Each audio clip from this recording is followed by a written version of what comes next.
Zinc के नतीजे आए हैं तो उस पर भी नज़र डाल लेते हैं।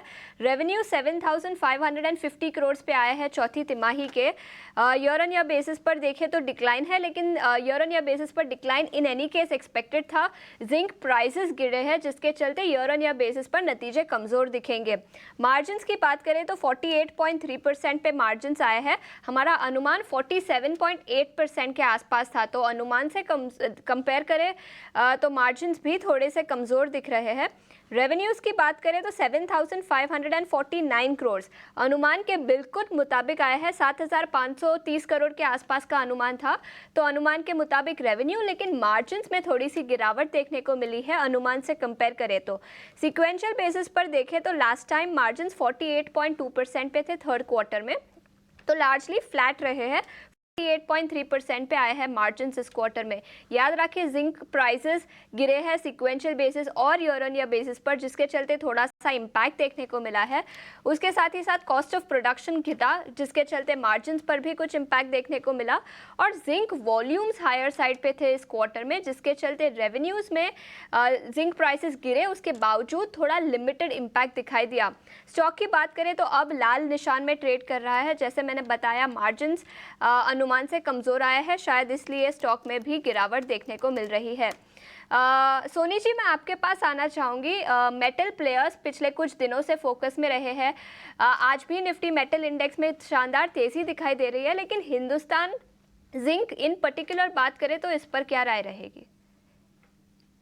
ये डेफिनेटली आश्चर्य, ये यहाँ पे काफी टाइम से हम देख रहे हैं कि एंटायर एप्रिल सीरीज में बहुत अच्छे पोजीशंस प्ले कर रहे हैं media sorry metal sector.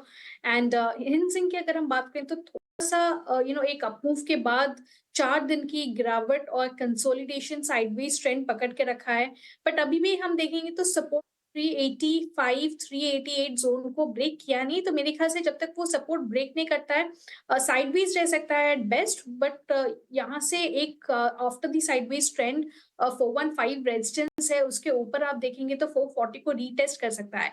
In any case अगर 385 को ब्रेक करता है तो वहां पे आपको फर्दर प्रॉफिट बुकिंग नजर आ सकता है टुवर्ड्स 360। सो लेवल्स का इंतजार, लेवल्स का वॉच करना यहाँ पे काफी इंपॉर्टेंट।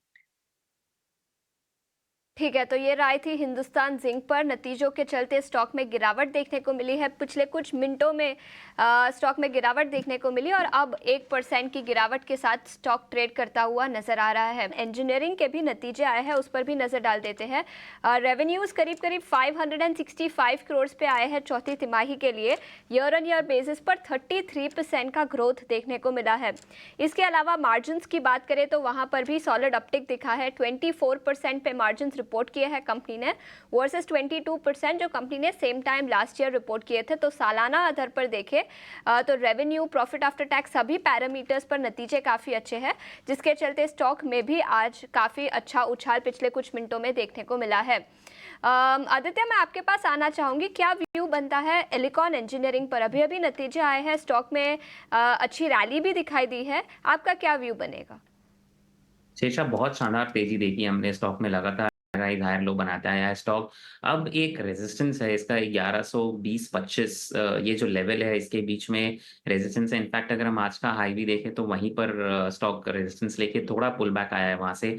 वो लेवल मैं बहुत क्लोजली मॉनिटर करना चाहूंगा। अगर उस लेवल के ऊपर स्टॉक सस्टेन करता है, 1120-25 का जो रेजिस्टेंस है इसके ऊपर सस्टेन करता है, तो फ्रेश एंट्री डेफिनेटली मैं एक ले सकता हूँ स्टॉक में। ऊपर में लक्ष्य यहाँ पे फिर आपका 1200 तक का आ जाएगा और नीचे स्टॉप लॉस आपको लगाना है 1090 पे। तो 1120 और 25 जो ये लेवल है, 1125 के ऊपर फ्रेश एंट्री की मौके देखे, क्योंकि ओवरबॉट भी काफी है शेरशाह स्टॉक। तो मैं इस लेवल्स पे खरीदारी की सलाह नहीं दूंगा। अगर एक प्रॉफिट बुकिंग आता है तो यहाँ पे हमको एक अच्छा खासा सेलिंग प्रेशर भी देखने मिल सकेगा स्टॉक पे। 1125 के ऊपर एक क्लीन मूव आएगा तो that will be a better move. ठीक है, तो ये राय थी एलिकॉन इंजीनियरिंग पर। नतीजों के चलते शार्प अपटिक इस काउंटर पर देखने को मिला है। करीब करीब 2 से 2.5% का उछाल एलिकॉन इंजीनियरिंग में दिखाई दे रहा है।